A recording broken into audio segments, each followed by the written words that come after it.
Mark Meadows, a founder of the Freedom Caucus, and his chief of staff, who he called the next James Baker. That guy is now testifying and will sit 20 feet away from Donald Trump in a courtroom, taking an oath and saying he committed crimes and he directed others to commit crimes, including me.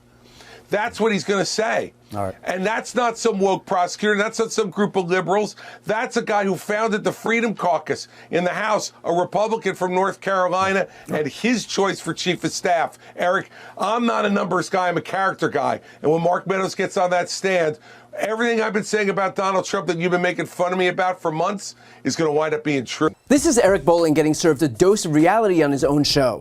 And the thing about being on Newsmax is that you operate in a hermetically sealed media ecosystem. And so he traffics in a reality of his own making. And it generally goes unchallenged until, of course, someone like Chris Christie opts to push back on air. And then you can see the way Bolling becomes completely limp and deflated. Because if they can't spew utter bullshit to their viewers unencumbered by facts, then what do they even have left? Now, importantly, Christie pushes back on this lazy refrain on the right that Donald Trump is the victim of some persecution by the evil Democrats. But far from being Democrats, effectively all of the people responsible for Donald Trump's impending demise are Republicans. In fact, they were his mouthpieces. Just days ago, confidential testimony was revealed from Fulton County proffer sessions that involved two of Donald Trump's closest confidants, his attorneys Sidney Powell and Jenna Ellis. Ms. Powell, were you ever around when anyone told Donald Trump that he had lost the election? Oh, yeah. Who?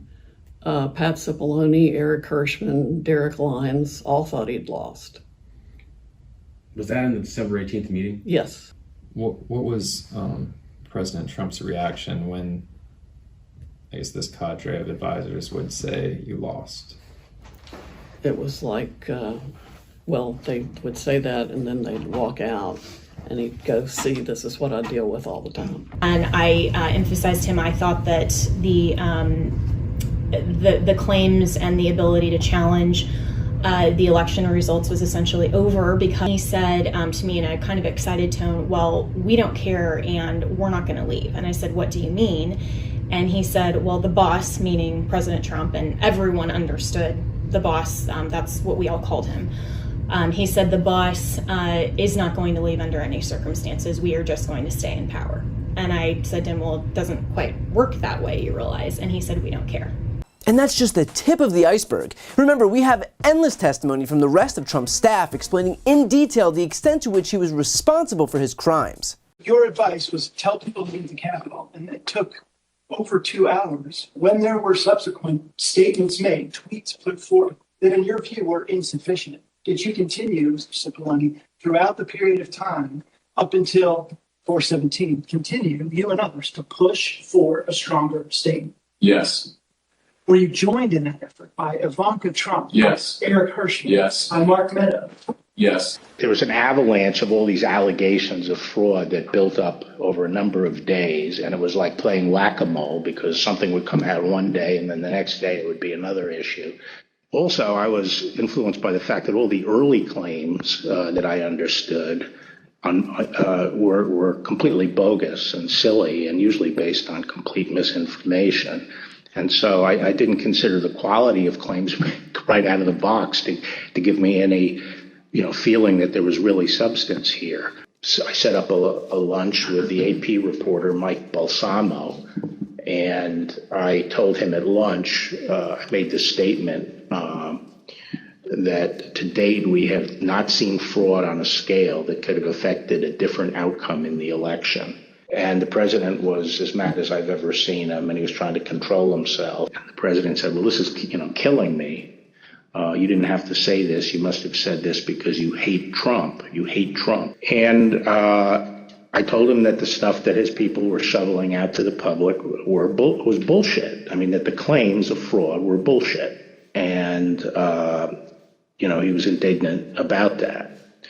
And I reiterated that they'd wasted a whole month on these claims on the Dominion voting machines, and they were idiotic claims. I specifically raised the Dominion voting machines, which I found to be among the most disturbing allegations, disturbing in the sense that I saw absolutely zero basis for the allegations, but they were made in such a sensational way that they obviously were influencing a lot of people, members of the public, that there was this systemic corruption in the system and that their votes didn't count and that these machines controlled by somebody else were actually determining it, which was complete nonsense. And it was being laid out there. And I told them that it was crazy stuff and they were wasting their time on that. And it was doing a grave disservice to the country. This is the president's daughter commenting on Bill Barr's statement that the department found no fraud sufficient to overturn the election. How did that affect your perspective about the election when Attorney General Barr made that statement? It affected my perspective. I respect Attorney General Barr. So I accepted what he was saying. We're talking about Donald Trump's own lawyers, his own attorney general, his own chief of staff. These are his own closest confidants.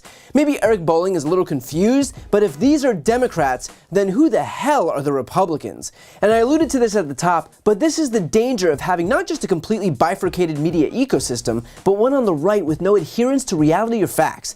Had it not been for Chris Christie pushing back this once, Eric Bolling would have gone through this entire segment making it seem like the people responsible for taking down Trump are a bunch of Democrats and not his own chief of staff, not his own attorneys, not his own White House counsel, not his own attorney general.